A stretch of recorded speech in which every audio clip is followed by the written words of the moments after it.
چلتا ہے لوگوں کو دقیانوس اور شدت پسند کیوں سمجھا جاتا ہے، یعنی لوگ اس کو دقیانوس یا شدت پسند کیوں سمجھتے ہیں؟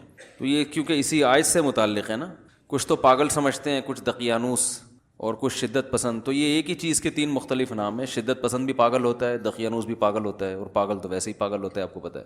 پاگل پنے کے مختلف اثرات ہیں. تو یہ بہت اہم سوال تھا، میں نے کہا تھا اگلے بیان میں دینا، اس کو میں کمپلیٹ کروں گا کیونکہ اس کا اس آیت سے تعلق ہے کہ جب ہیں نہیں تو پھر لوگ سمجھتے کیوں ہیں. تو ایک بات سمجھ لیں کہ ان میں اکثر حقیقت بھی ہوتی ہے. وہ واقعی پاگل ہوتے ہیں اپنی حرکتوں کی وجہ سے، کیونکہ میں نے تفصیل سے اس پر بیان کیا تھا. جب بھی آپ کسی بھی چیز کو آدھا فالو کریں گے، پورے احکام نہیں لیں گے، تو وہ پاگل پنے کسی ایک صورت ہی بن جائے گی. تو ہمارے ہاں جو دیندار حضرات ہیں، جو دیندار کہلاتے ہیں، جن کی وضاحت دینداروں جیسی ہے، اٹھنا بیٹھنا، نماز روزے کے پابند ہیں، جو ایک ظاہری علامتیں ہیں دین کی، ان میں بعض لوگوں میں واقعی کچھ ایسی چیزیں ہوتی ہیں جن کی وجہ سے لوگ ان کو پاگل کہتے ہیں، اور بالکل صحیح کہتے ہیں. اس کی وجہ یہ نہیں کہ اسلام پہ چلنے والا پاگل ہوتا ہے، اس کی وجہ یہ کہ وہ پورے اسلام کو فالو نہیں کر رہے ہوتے. دیکھو پورا، یعنی آپ اگر کوئی غیر مسلم ہو، اللہ نہ کرے، تو پورے غیر مسلم ہو جائیں تو لوگ کہیں گے بھائی ان کا یہ نظریہ ہے. یا پورے مسلمان ہو جاؤ تو بھی لوگ کہیں گے. آدھا آدھا معاملہ چل رہا ہوتا ہے. تو ایک بہت بڑا فالٹ جو دینداروں میں پایا جاتا ہے، جو تقریباً یوں سمجھیں کہ سب میں ہی نظر آتا ہے، بہت کم لوگ اس سے بچے ہوئے ہیں، وہ ہے توکل کی غلط ڈیفینیشن. توکل کی غلط ڈیفینیشن اس چیز میں تقریباً سب ہیں. نمبر 2، معاملات میں گڑبڑ. دین کو صرف عبادات تک محدود کر دیا ہے، عبادت تک. معاملات میں کیا معاملہ ہے؟ معاملات سمجھتے ہیں یعنی وہ احکام جن کا لوگوں سے تعلق ہے. کوئی ڈیل کرنی ہے، حقوق و لباس سے تعلق ہے، بیوی بچوں سے، والدین سے، دوست احباب سے، یا کوئی ایگریمنٹ ہے کسی کے ساتھ. ان معاملات میں جتنی اہمیت سے اسلام نے ان معاملات کو بیان کیا ہے، اتنی اہمیت دلوں میں ہے نہیں. نتیجہ کیا نکلتا ہے کہ لوگ جب دیکھتے ہیں کہ نماز میں بڑے پکے ماشاءاللہ، داڑھی بھی اور سارا حساب کتاب ایک دم فٹ فاٹ، لیکن کاروباری معاملات میں 2 نمبر ہے، جھوٹ بولتا ہے. معاملات میں یہ بھی داخل ہے بغیر تحقیق کے بات کو آگے نقل کر دینا. دیکھو کیسی صحیح حدیث ہے، آپ صلی اللہ علیہ وسلم نے فرمایا کفا بالمرء کذبا ان یحدث بکل ما سمع. انسان کے جھوٹا ہونے کے لیے اتنا کافی ہے کہ ہر سنی سنائی بات کو آگے نقل کر دے. سوشل میڈیا پہ ہو رہا ہے کہ نہیں ہو رہا ہے؟ ایک تو اس وجہ سے بھی کیا کہا جاتا ہے، جو دیندار ہوتے ہیں ان کو اس قسم کی ٹیکنیکل غلطیوں کی وجہ سے بھی کیا کہا جاتا ہے؟ دیندار. چند سال پہلے ناگن پہ ایک واقعہ ہوا تھا. ایک شخص نے کہیں بائک چھیننے کی کوشش کی، ناکام ہوا، ڈاکو تھا، بھاگ گیا. دوسرا بے گناہ شخص جو ہے نا، لوگوں نے اس کو پکڑ لیا. یعنی وہ چونکہ مکس ہو گیا نا، ڈاکو، اور لوگ سمجھے یہ ہے، حالانکہ وہ نہیں تھا. تو جب ایک آدمی کو غلط فہمی ہوئی نا، اس نے ڈاکو پہ تھپڑ مارا، تو دوسرا اب تحقیق نہیں کر رہا کہ یہ ہے بھی کہ نہیں ہے. غلط فہمی کس سے ہوئی؟ ایک سے. اب ساری قوم اس بے گناہ پہ چڑھ گئی. وہ چیخ رہا ہے میں نہیں ہوں بھائی، لیکن اب کراؤڈ میں کوئی کسی کی سن نہیں رہا. وہ مار دیا اس کو، جان سے ہی مار دیا. تو یہ کیا جذباتی بنا ہے بھائی؟ تحقیق تو کرو کہ کون ہے. کوئی بھی کسی کو تھپڑ، اتنا آسان ہو گیا ہے نا. آپ کی کسی سے دشمنی ہے، آپ بڑے روڈ پہ کہہ رہو کہ یہ میرا موبائل چھین رہا تھا، اور اس کا موبائل لے کے چھیننے کی کوشش کرو کہ میرا موبائل لوگ جمع ہو جائیں گے، مار دیں گے اس کو. تو یہ حالات ہیں. تو یہ تو جذباتی پن ہے یا نہیں ہے؟ کوئی تحقیق. فحش الزامات لگانے ہو کسی کے اوپر، یوٹیوب پہ ڈال دو فلاں ایسا ہے، چوری بنا دو، کسی کو چور بنا کے پیش کر دو. تو وہ چکر میں بہرحال کسی کو چور بولنا ہو چور بول دو، کسی کو زانی بولنا ہو زانی بول دو، کسی کو بولو میں نے اس کی جیب میں شراب کی بوتلیں دیکھی تھی وہ بول دو، پوسٹ بنا کے چلا دو. کسی کو بول دو کہ یہ چرسی ہے، میں نے اس کو پیتے ہوئے دیکھا ہے. ہر چیز ہماری مارکیٹ ماشاءاللہ ایسی ہے پاکستان کی، ہر چیز مارکیٹ میں بکے گی. سچ بڑی مشکل سے بکتا ہے، سمجھ رہے ہو؟ سچ بیچنے کے میں بہت ٹائم لگتا ہے اس کی. اور آپ دیکھ لو نا، میرے بیانات ہوتے ہیں نا علمی، ان پہ شارٹ کلپ پہ ویورز دیکھو، اور ایک بیان کے دوران کہیں درمیان میں کوئی چٹکلا آ گیا یا کوئی ایسی بات آ گئی جو ینگ جنریشن کے لیے بڑی اٹریکٹیو تھی، تو چینل والے نے اس پہ چٹپٹا سا کلپ بنا دیا، اور وہ کلپ ایسا بنا دیا اور لیبل ایسا لگا دیا کہ جو بیان کرنے والا ہے اس کو شرم آ رہی ہے کہ بھائی یہ کیا لگا دیا تو نے. سب سے زیادہ ویور کس کے ہوتے ہیں؟ دھڑا دھڑ چل رہا ہوتا. اچھا نیچے گالیاں بھی ہوتی ہیں، مفتی صاحب یہ کیا ہے، یہ کیا لگایا ہے، سن بھی رہے ہیں دیکھ بھی رہے ہیں. تو خیر کہاں سے کہاں وہاں چلے گئی. تو جو لوگ دینداری کی طرف منسوب ہیں، میں دیندار اس لیے نہیں کہہ رہا کہ وہ دیندار ہوتے نہیں ہیں، دین تو پورے دین پہ چلنے کو دیندار کہا جائے گا نا بھائی. جذباتیت جو دماغوں میں شدت پسندی ہے، یہ اس نے بیڑا غرق کر کے رکھا ہوا ہے. کسی کی زبان سے کوئی لفظ غلط نکل گیا ممبر پہ یا کہیں میڈیا پہ، اس کی ایسی کی تیسی. یہ تو گستاخ رسول ہے، یہ تو توہین رسالت کا منکر ہے، یہ تو قادیانیوں کا وہ سپورٹر ہے، یہ تو جو ہے وہ علماء کے خلاف ہے. وہ 100 دفعہ قسمیں اٹھا کے بول رہا بھائی میں یہ کہنا چاہ رہا تھا، ہوا ہی ہے. ابھی جناب ڈاکٹر ذاکر نائک سے ملاقات ہوئی نا میری ملیشیا میں، تو وہ اردو میں تھوڑے کمزور ہیں، تو وہ کہنے لگے کہ رسول اللہ صلی اللہ علیہ وسلم کا جب انتقال ہوا، تو انتقال کا انہوں نے کہنا تھا، تو ان کے منہ سے نا وہی لفظ نکلنے لگا جو ایک دفعہ میڈیا پہ نکلا تھا، وفات یا کوئی موت کا لفظ نا. تو ایک دم تھوڑے سے کنفیوز ہے. میں نے کہا اصل میں آپ کو ایک دفعہ اس پہ پہلے وہ یعنی ایک دھچکا لگ چکا ہے نا، پتہ نہیں کیا لفظ ان کی زبان سے نکلا تھا، مردہ کا لفظ نکلا تھا شاید، ہاں مر گئے آپ صلی اللہ علیہ وسلم، اس طرح ان کی زبان سے نکلا تھا کہ یعنی حالانکہ یہ لفظ نامناسب ہے. تو وہ دوبارہ جب بھی نبی صلی اللہ علیہ وسلم کی وفات کا تذکرہ ہوتا ہے نا، وہ ایسا لگتا ہے کنفیوز ہوتے ہیں وہی لفظ دوبارہ نہ نکل جائے. تو ایک آدمی اسلام کی بے پناہ خدمت کر رہا ہے، وہ نبی سے محبت کی وجہ سے کر رہا ہے نا، اس کو انڈیا نے نکال دیا اپنے ملک سے، وہ گستاخ ہو سکتا ہے؟ اتنی بڑی اس کی خدمات نہیں دیکھ رہے، ایک لفظ کو پکڑ کے بیٹھے ہوئے گستاخ ہے گستاخ ہے گستاخ ہے. جو نبی صلی اللہ علیہ وسلم کی شان میں گستاخی کرنے والا ہے، وہ پوری پراپرٹی انڈیا نے قبضہ کر لی ہے ڈاکٹر صاحب کی. انڈیا میں اپنے ملک میں جا نہیں سکتے، درجنوں جھوٹے کیسز ان کے اوپر ڈال دیے ہیں. تو بھائی آپ کو تو سلوٹ کرنا چاہیے ایسے آدمی کو، یار غیر مسلموں کو دین کی دعوت میں اتنی بڑی قربانی دی.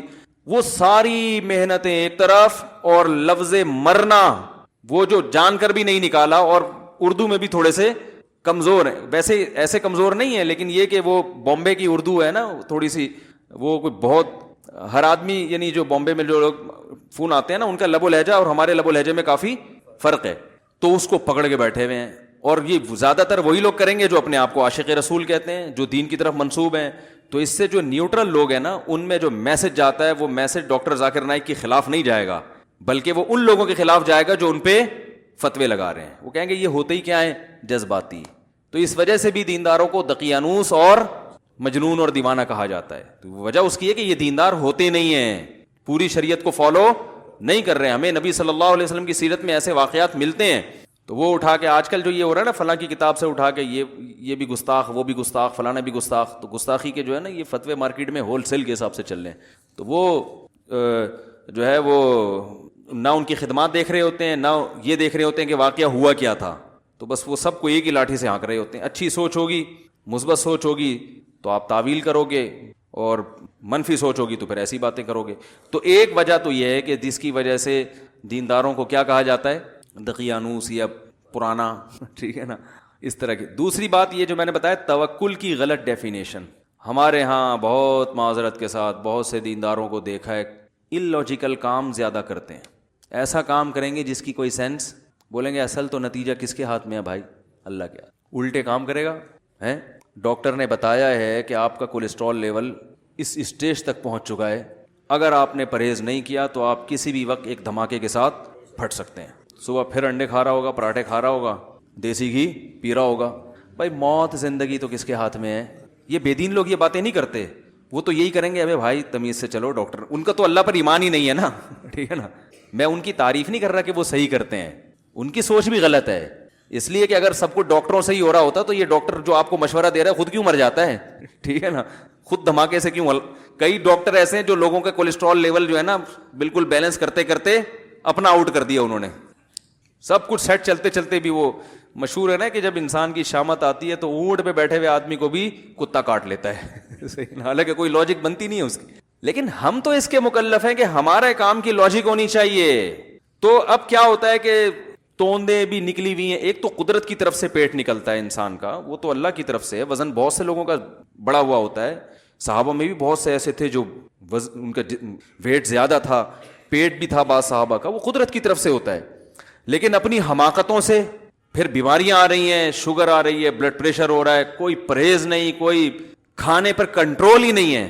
اللہ کی نعمت ہے اور شکر ادا کرو. اللہ آخر میں شروع میں بسم اللہ پڑھو، آخر میں الحمدللہ العظیم نہ پڑھو تو کوئی نقصان نہیں ہو. جو صبح یہ دعا پڑھ لے بسم اللہ الذی لا یضر مع اسمہ شیء فی الارض ولا فی السماء وهو السمیع العلیم، حدیث میں آتا ہے شام تک اسے کوئی نقصان نہیں ہوگا. تو یقیناً نہیں ہوگا. لیکن جو اس کا یہ مطلب تھوڑی ہے کہ اب آپ پر جو احتیاطیں واجب تھی وہ بھی آپ کو پتا ہے اس گلی میں پاگل کتا گھوم رہا ہے، پھر آپ کو میں بسم اللہ الذی لا یضر پڑھ کے گلی سے گزروں گا. اگر کوئی اور گلی نہیں ہے گزرنے کے لیے ٹھیک ہے نا, پھر تو چلو بھائی کوئی اور آپشن نہیں ہے, تو اب نقصان کا پورا پورا اندیشہ ہے, تو اب میرے پاس کوئی آپشن نہیں ہے, تو چلو نبی نے جو دعا بتائی ہے وہ پڑھوں گا, اللہ کی رحمت سے امید ہے انشاءاللہ میری بچت ہو جائے گی, کیونکہ گزرنا بھی لازمی ہے اور کتا بھی ادھر ہے اور کوئی میرے پاس آپشن ہے نہیں. لیکن 10 گلیاں اور ہیں, پاگل کتا اس گلی میں ہے, تو آپ 100 دفعہ دعائیں پڑھ کے گزر جائیں, تو پھر آپ گزریں گے تو اللہ کی قسم وہ کتا اتنا پاگل نہیں ہوگا جتنے پاگل آپ ہیں. لوگوں کو چاہیے کہ آپ سے بچیں. وہ آپ نے کسی کو کاٹ لیا نا تو کوئی ٹیکا کام نہیں آئے گا. اس پاگل کتے نے کاٹ لیا تو اس کے ٹیکے ہیں, آپ اگر کاٹ لو گے, حقیقت بتا رہا ہوں, وہ نہیں بچے گا پھر, کیونکہ آپ اس سے بڑے پاگل ہو. اس کو تو عقل نہیں ہے نا, آپ میں تو عقل ہے. جو ہمارے جو لوگ دین کی طرف منسوب ہیں وہ دلائل دیتے ہیں معجزوں کی, کرامتوں کے جو واقعات ہوئے. کہتے ہیں 313 کا مقابلہ جب 1000 سے ہو گیا, اس کے کوئی اسباب تھے بدر میں, 313 کو اللہ نے 1000 پر فتح دے دی. بھائی یہ اسباب سے نہیں ہوتا کچھ, ہوتا کس سے ہے؟ اللہ سے ہوتا ہے. 313 دیکھو, نوح علیہ السلام کے دور میں کوئی کشتی مشتی کوئی پانی کہیں بھی نہیں تھا, لیکن اللہ نے کیا کر دیا, کوئی محکمہ موسمیات والوں نے اعلان بھی نہیں کیا تھا بارش ہونے والی ہے, اچانک بادل آئے, پوری قوم تباہ ہو گئی. بھائی اللہ نے جب بچانا ہوگا بچائے گا, جب رکھنا ہوگا رکھے گا. جب مصیبت آئے گی تو اونٹ پہ بھی بیٹھ جائیں گے تو کتا کاٹ لے گا. تو کیا ضرورت ہے کتے سے بچنے کی؟ یہ تو کتا پن ہو گیا نا, کہ جو ہے آپ بلا وجہ کتے سے بچنے کی کوشش کر رہے ہو. تو اب ان لاجیکل کام, حالانکہ نبی صلی اللہ علیہ وسلم کی سیرت میں معجزات کم ہیں, بہت کم ہیں. آپ کی جو سیرت ہے نا, 23 سالہ دور نبوت اٹھا کے دیں گے, ہر کام کے پیچھے کوئی لاجک ہے. گراؤنڈ ریئلٹی کو سامنے رکھا گیا. جہاں لڑنا مفید نہیں تھا وہاں لڑائی کو ٹالا گیا, جہاں لڑنا مفید تھا مگر لڑنے کی طاقت نہیں تھی وہاں بھی جنگ کو ٹالا گیا. بھائی ضروری تو ہے, مگر پاور نہیں ہے تو کیسے لڑیں گے؟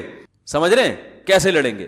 جہاں لڑائی کے علاوہ کوئی چارہ نہیں تھا کہ بھائی اب کمزور ہیں مگر اگر نہیں لڑے تو اس سے بھی جائیں گے, تو اب مرتا کیا نہ کرتا بھائی, تو وہاں پھر لڑا گیا. یعنی ہر چیز گراؤنڈ ریئلٹی کو دیکھ کر, اسباب کو دیکھ کر ہو رہی ہے, کوئی جذباتی فیصلہ نہیں ہو رہا.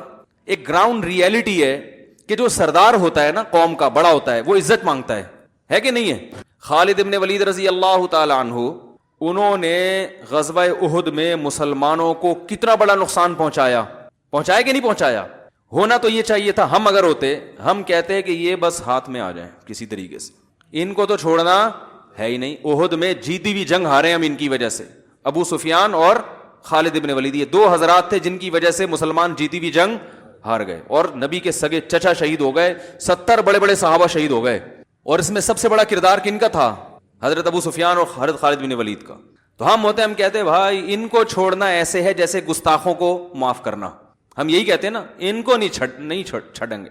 پنجاب میں ہوتے تو ہم کہتے مر جاؤں گا چھڑیں گا نہیں چھڑیں گے. لیکن اگر آپ صلی اللہ علیہ وسلم یہ سوچتے کہ یہ تو جہاں ملے ان کو مار دو, تو کیا ہوتا کہ بھائی میرے پاس جو پوری دنیا بھی ابھی ہم نے اسلام کا جھنڈا قائم کرنا ہے, تو ہمارا پاس لڑنے کے لیے لوگ کون ہیں؟ یہی ہے نا قریش کے لوگ. کیا خیال ہے بھائی, اتنے افراد کہاں سے لے کر آئیں گے؟ اگر انہی کو سارے ظالموں کو مار ہی دیں گے ہم, تو میرے پاس تو اتنے تھوڑے سے لوگ ہیں لڑنے کے لیے. تو بہتر نہیں ہے کہ ان کو کسی طرح اپنا بنانے کی کوشش کی جائے؟ حالانکہ کتنا بڑا, کیا جذبات ہوں گے, نبی کے سگے چچا کی ٹکڑے پڑے ہوئے ہیں, کیسا. لیکن آپ صلی اللہ علیہ وسلم کیا کر رہے ہیں کہ بھائی آپ نے خالد ابن ولید کو پیغام پہنچایا, پتا تھا سردار ہیں یہ, تلوار کی زور سے ان کو اسلام میں لانا مشکل کام ہے.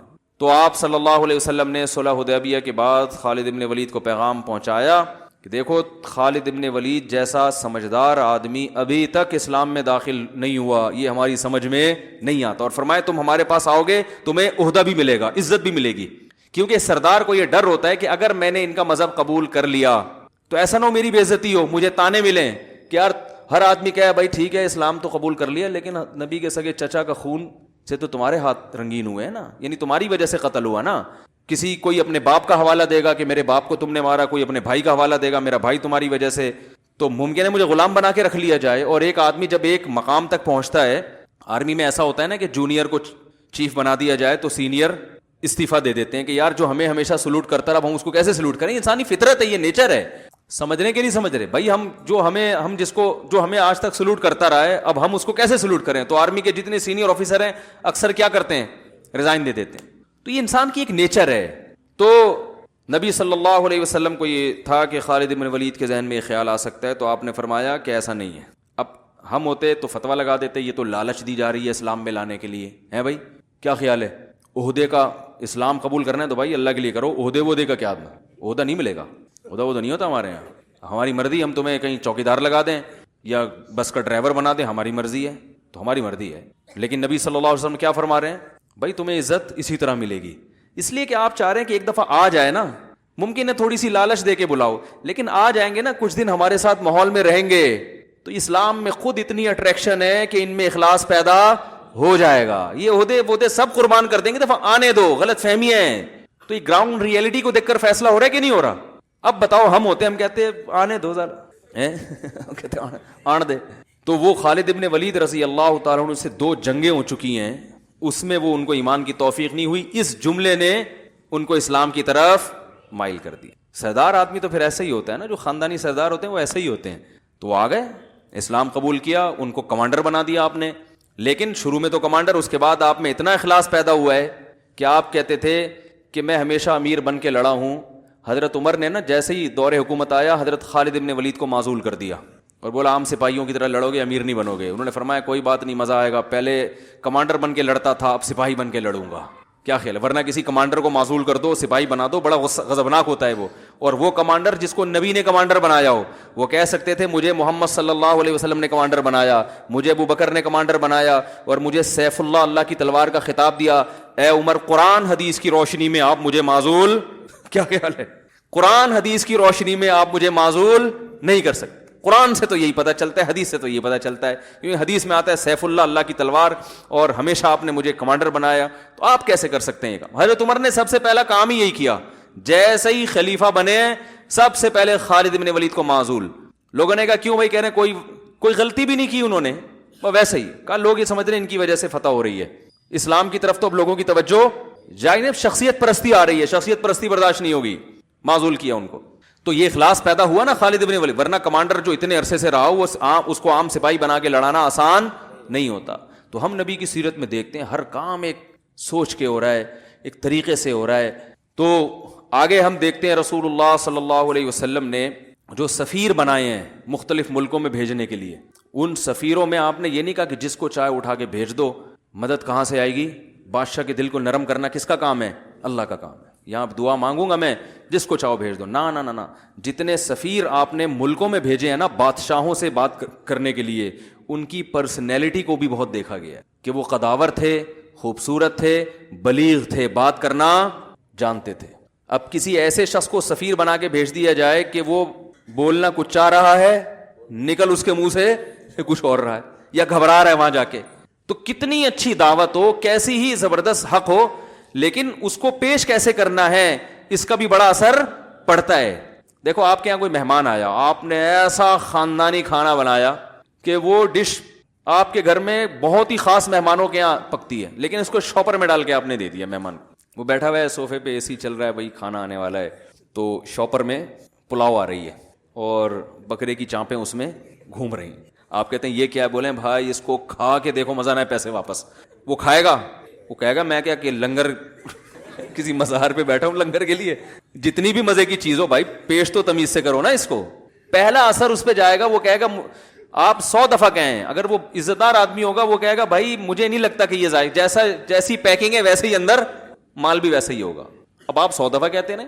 اس کے برعکس مسور کی دال ہے, آپ نے مہمان کے سامنے رکھ دی, ادھر کھیرے کٹے ہوئے, ادھر پیاز کٹے ہوئے, ادھر لیمن رکھا ہوا ہے, ٹھیک ہے نا, بڑی تمیز سے اس کو بنایا ہوا ہے, تو وہ کھا لے گا, حالانکہ اس کو پتا ہے کہ یہ کیا ہے, دال ہے. وہ کہے کہ شاید کوئی اسپیشل دال ہو ان کے یہاں, وہ تو کھانے کے بعد پتا چلے گا کہ ذائقہ کیسا ہے. تو یہ بھی ایک گراؤنڈ ریئلٹی ہے. تبھی دیکھو جتنے بھی پیغمبر دنیا میں آئے ہیں سارے حسین ہیں. اس کا یہ مطلب نہیں ہے کہ بدصورت آدمی کی ویلیو نہیں ہے اسلام میں. حضرت بلال حبشی رضی اللہ تعالیٰ عنہ زیادہ کوئی خوبصورت تھوڑی تھے, لیکن ان کے قدموں کی آہٹ جنت میں. لیکن زمین کی باتیں جو ہے نا, زمین پہ جو حکام ہوں گے وہ زمینی حساب سے ہوں گے, اسباب سے. میں نے بتایا تھا نا ابھی جمعے کو پورا ڈیٹیل میں بیان کیا کہ اسلام میں یہ کہ لڑکی کا نکاح اس کے ہم پلہ میں کیا جائے, اس میں قوم بھی دیکھی جائے گی. حالانکہ اسلام میں قوم پرستی نہیں ہے, لیکن نکاح ایک دنیا کی ایک چیز ہے, اس میں جب تک جوڑ نہ ہو, قوم میچ نہ کر رہی ہو. قوم میچ کا مطلب یہ نہیں کہ غیر قوم میں, ایسی قوم جو اس کے یعنی خاندانی روایات کی وجہ سے ایک اس کے ہم پلہ سمجھی جاتی ہو, تاکہ عورت کو یہ احساس نہ ہو کہ میرا شوہر جو ہے وہ مجھ سے دنیاوی معاملات میں کمتر ہے تو وہ پھر اس کی اطاعت نہیں کرے گی. تو دنیا کے حکام ہیں یہ. تو رسول اللہ صلی اللہ علیہ وسلم نے یہ جو بڑے سفیر تھے نا، دحیہ کلبی رضی اللہ عنہ، یہ سفیر تھے، ملکوں میں جاتے تھے بادشاہوں سے بات کرنے، اثر پڑتا تھا. پہلا امپریشن بادشاہ کے سامنے، بھائی یعنی ہٹو بچوں، ٹھیک ہے نا. یہ اتنے خوبصورت تھے جن کو نبی نے ملکوں میں بھیجا تھا سفیر بنا کے. اتنے خوبصورت. آپ نے یہ تو سنا ہوگا نا کہ جو کوئی بہت خوبصورت عورت ہو فتنے کا سبب بنتی ہے، پردے کا حکم دیا ہے نا اس کو. مرد کو پردے کا حکم کبھی سنا آپ نے؟ حضرت دحیہ کلبی پر حضرت عمر نے مدینہ میں داخلے پر پابندی لگا دی تھی کہ عورتیں فتنے میں پڑ رہی ہیں ان کی وجہ سے. اور بعض روایت میں آتا ہے چہرہ ڈھانپ کے آیا کرتے تھے، چہرہ کھولنے کی اجازت نہیں تھی. تو ایسی پرسنالٹی جب روم اور فارس کے بادشاہ کے سامنے جا کے کھڑی ہوگی تو بادشاہ تھر تھر کانپے گا، بولے گا بھائی آسان نہیں ہے ان سے بات کرنا. تو یہ ساری چیزیں ہیں جو رسول اللہ صلی اللہ علیہ وسلم نے دیکھ کر، آپ صلی اللہ علیہ وسلم نے عرب کے سرداروں کو عزت دی. دوسرے تھے ابو سفیان، ان کو بھی فتح مکہ، وہ تو آخری دم تک اسلام کی مخالفت کرتے رہے ہیں، لیکن نبی آخری دم تک کوشش میں رہے کہ ان کا اسلام میں لانا بہت ضروری ہے. ان کی بیٹی سے نکاح بھی کیا آپ نے، اس میں بھی ایک حکمت یہ تھی کہ تاکہ ان سے میری دشمنی کم ہو جائے. اب آپ یہ کہتے ہیں نہیں بھائی انہوں نے ہمارا اتنا نقصان پہنچایا، یہ تو ان کی بیٹی سے میں نکاح کروں، اپنے دشمن کی بیٹی سے نکاح، وہ بھی بیوہ اور بچوں والی بیٹی. حضرت ام سلمہ جو تھی وہ تو بچے بھی تھے اور بیوہ بھی تھی.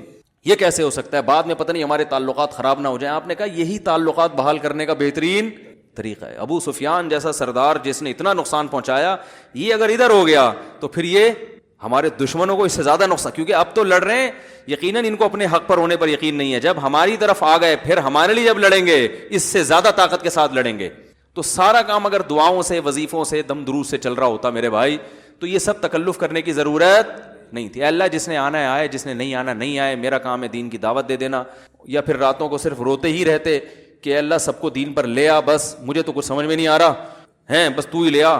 مجھے تو یہی ہے کہ میرے چچا کو انہوں نے مارا، میرے ماموں کو فلاں نے قتل کیا، میرے فلاں رشتہ دار کو فلاں نے قتل کیا، میرے بھائی کو فلاں نے قتل کیا، میرے سارا خاندان اور اتنا ظلم کیا مکہ میں، تو میں تو نہیں چھوڑوں گا. وہ یہی ہوتا کہ جو اپنے لوگ تھے لڑنے، جن کو آگے لڑنا تھا، وہ ساری کریم ختم ہو جاتی. ابو سفیان رضی اللہ تعالی عنہ کے خلاف گستاخی ہم اس لیے برداشت نہیں کرتے کہ حضرت ابو سفیان نے جو اسلام کو نقصان پہنچایا اس کی تلافی کی ہے، انہوں نے اس کی تلافی کی ہے. بعد میں جو ہے نا وہ حضرت عمر کے دور حکومت میں اسلامی سرحدوں پر چلے گئے، لڑتے رہے جہاد میں. اور حضرت ابو سفیان اپنی بیوی کو بھی لے جایا کرتے تھے، حضرت ہندہ کو. جب سخت لڑائی ہوتی تھی نا تو ان کو لے کر جاتے کہ اگر ہم پیچھے ہٹے تو ہمیں تانے دینا، ٹھیک ہے نا، کیونکہ عورت کے تانے مرد سے برداشت نہیں ہوتے، بزدلی کے تانے. اگر وہ مرد ہے تو وہ بزدلی کے تانے برداشت نہیں کرے گا. تو وہ گئے کہ، اور ایسا ہی ہوا، لڑائی میں شکست ہو گئی، پیچھے آنے لگے تو حضرت ہندہ نے اشعار پڑھنا شروع کر دیے. کہا کہ ویسے بڑے مرد بنے پھرتے ہو، گھر میں تو بڑے جو ہے نا بنے پھرتے ہو، کہ مرد ہیں آج میدان جنگ میں جوہر دکھاؤ نا. تو وہ کہاں پھر وہ برداشت کر سکے، وہ لڑے اور اللہ نے فتح عطا فرمائی. تو ہم دیکھتے ہیں محمد صلی اللہ علیہ وسلم کی سیرت ساری گراؤنڈ ریئلٹی کو سامنے رکھ کر خبروں میں تصدیق کی جاتی تھی. ایسا ہو قرآن میں ہے نا، ان جاءکم فاسق بنبأ فتبینوا، خبر پھیلا دی کسی نے فلاں قبیلہ مرتد ہو گیا ہے، صحابہ نے جو ہے وہ چڑھائی کرنے کا ارادہ کر لیا. قرآن میں کیا ہے کہ جب کوئی فاسق خبر لایا کرے تو پہلے کیا کیا کرو؟ تحقیق. اس آیت سے بعض لوگوں نے استدلال کیا کہ صحابی فاسق تھے، معاذ اللہ. اس کا میں ایک علمی جواب دے چکا ہوں کہ یہاں اصطلاحی فاسق مراد نہیں ہے. اس سے کیا مراد ہے؟ اگر میں نے ابھی اس کا جواب دینا شروع کر دیا نا تو وہ پورا موضوع چینج ہو جائے گا. تو یہ کیوں فاسق کہا گیا ان کو، اس کی وجہ کیا ہے، اور یہ قرآن کے مزاج سے جو لوگ واقف ہیں وہ یہ جانتے ہیں. تو اس کا پھر میں کسی اور موقع پر سوال کا جواب میں انشاءاللہ دوں گا. تو قرآن نے کیا کہا کہ بھئی اڑتی ہوئی خبروں پہ یقین نہ کیا کرو. تو یہ بھی وجہ ہے جس کی وجہ سے دینداروں کو کیا کہا جاتا ہے؟ دقیانوس. اب آج کل لوگ پبلک کیا کر رہی ہے؟ گراؤنڈ ریئلٹی کو بالکل بھی نہیں دیکھتے. بچوں کی تعلیم کا کوئی سوچا ہوا نہیں ہوتا ہے بھائی، بچوں کی تربیت کی کوئی فکر نہیں ہے. بچے پیدا کرنے کے بارے میں ہمارا بیان تفصیل سے سنا ہوا ہوتا ہے بھائی، کہ بچے نسل بڑھانا اسلام میں کیا ہے؟ پسندیدہ ہے. تربیت سے متعلق بیان سنا نہیں ہوتا. دوسری بات کیا ہے کہ بچوں کی صحت کے حوالے سے کوئی فکر نہیں ہوتی، توکل پہ چل رہے ہوتے ہیں، شادی بیاہ میں استخارے نکال رہے ہوتے ہیں. اچھا رشتے آتے نہیں اچھے، آ گئے استخارے کی بھینٹ چڑھا دیا اس کو. حقیقت اچھا والا رشتہ آیا ہوا تھا، اماں نے استخارہ نکالا، وہ اس میں نیگیٹو آ رہا ہے، بہترین رشتے کا بیڑا غرق کر دیا. اور ایک کیا بولوں، میں کیا بولوں اس کے لیے، اب مسجد میں مناسب نہیں ہے کہ، لیکن اس سے ہلکا لفظ اگر میں بولوں گا تو مزہ نہیں آئے گا. کوئی آڑا ترچھا جو رشتہ ہوتا ہے وہ بتاؤ ساری زندگی کے لیے عذاب جان بنتا ہے کہ نہیں بنتا؟ ساری زندگی کے لیے، کیونکہ استخارے میں آیا تھا. مکھنچو کے حوالے کر دیا. بہت ہلکا لفظ ہے مکھنچو، بہت ہلکا لفظ ہے، تو وہ کس کے حوالے کر دی؟ مکھنچو، کیونکہ استخارے میں ہاں آیا تھا. اور بھائی یہ کون سا استخارہ ہے؟ خود محمد صلی اللہ علیہ وسلم نے کس نے استخارے نکالے اپنی شادیوں میں؟ کہاں سے نکالا آپ لوگوں نے استخارہ؟ بھائی استخارہ تو دعا ہے، اللہ بہتر ہے تو مقدر کر دے، بہتر نہیں ہے تو میرے دماغ کو یہاں سے ہٹا دے. کرنا تو وہی ہے جو کھوپڑی میں آ رہا ہے. جب ایک رشتہ پسند آ گیا اس کا مطلب کھوپڑی میں آ گیا نا. استخارے کے بعد کچھ بھی نہیں ہوگا، بس اللہ کی مدد شامل حال ہو جائے گی. کرنا پھر بھی وہی ہے جو ایک صاحب نے کہا استخارے کے بعد اگر دماغ میں آئے کہ کرو تو کرنا ہے. میں نے کہا استخارے سے پہلے بھی اگر دماغ میں آئے کہ کرو تو کرنا ہے، استخارے کے بعد بھی دماغ میں آئے کرو تو کرنا ہے، کیونکہ اس سے بڑا دنیا میں بیوقوف کوئی ہے نہیں جس کے دماغ میں آ رہا ہو کرو اور پھر بھی نہیں کر رہا ہو. دماغ جو اللہ نے رکھا ہے وہ آرڈر دینے کے لیے. دماغ کام کرتا نہیں ہے، کرتے ہاتھ پاؤں ہیں. زبان کام کرتی ہے، ہاتھ پاؤں. دماغ صرف سمجھاتا ہے کہ کرو یا نہیں کرو، بس یہ. تو استخارے سے کیا ہوگا کہ اللہ کی مدد شامل حال ہو جائے گی، اور کچھ نہیں ہے. نکال کے استخارے نکال کے بیڑے غرق کر دیے. تو اسلام تو کہہ رہے بھائی من خطب الیکم اذا خطب الیکم من ترضون دینہ وخلقہ فزوجوا. اچھا رشتہ آئے کر لو نکاح. یہ نہیں کہا کہ استخارہ نکالو، کیونکہ گراؤنڈ ریئلٹی کیا کہہ رہی بھائی اچھے کا انکار نہیں کرنا چاہیے، اور اگر اچھا نہیں ہے تو نہیں کرو. چاہے استخارے میں ہاں آئے یا نہ آئے، اس سے کچھ نہیں ہوتا. اچھا رشتہ نہیں ہے اور استخارے میں ہاں آ رہا ہے، نہیں کرو. اچھا رشتہ ہے، استخارے میں 100 دفعہ نہ آئے پھر بھی کرو. وہاں پہ سمجھ میں آ رہی ہے بات؟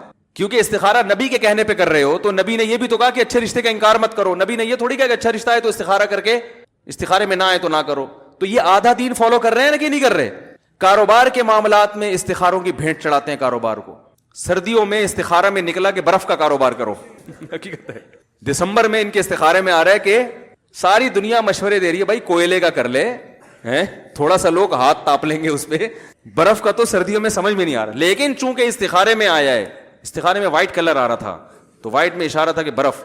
پھر کاروبار میں نقصان ہو رہا ہے تو کہہ رہے ہیں یار میں نے استخارہ بھی نکال لیے، اتنی محنت کی ہے میں نے صبح شام، لیکن میرے کاروبار کا بیڑا غرق ہو گیا. پتہ نہیں اللہ چاہتا کیا ہے. یہ تو میں ایک مثال دے رہا ہوں برف کی، لیکن ہو ایسا ہی رہا ہے. او بھائی پہلے 6 دودھ کی دکانیں کھلی ہوئی ہیں، تو 7ویں کیوں کھول رہا ہے یہاں پہ؟ کہاں سے چلے گا تیرا کاروبار؟ وہ کام کرو جو دنیا نہیں کر رہی نا، وہ کام کرو جو دنیا نہیں کر رہی. ہر آدمی اوبر چلا رہا ہے کہ نہیں؟ ابھی ایک طوفان آیا تھا، ہر آدمی اوبر چلا رہا ہے. بھائی اوبر میں ٹھیک ہے، کریم اوبر میں بڑا فائدہ ہے، مگر ایک حد تک ہی ہوگا نا. سارے ٹیکسی چلائیں گے تو بیٹھے گا کون اس میں؟ خود سوچو نا. سارے ٹیکسی لے کے نکل گئے تو بیٹھے گا کون؟ ابھی کچھ دن پہلے ایک صاحب ملے، وہ کوئی چلا رہے تھے پتہ نہیں اوبر یا کریم، کہہ رہے یار کاروبار فائدہ ہی نہیں ہو رہا یار، پتہ نہیں استخارہ بھی نکال لیا، یہ بھی کر لیا یار، وہ بات ہی نہیں رہی.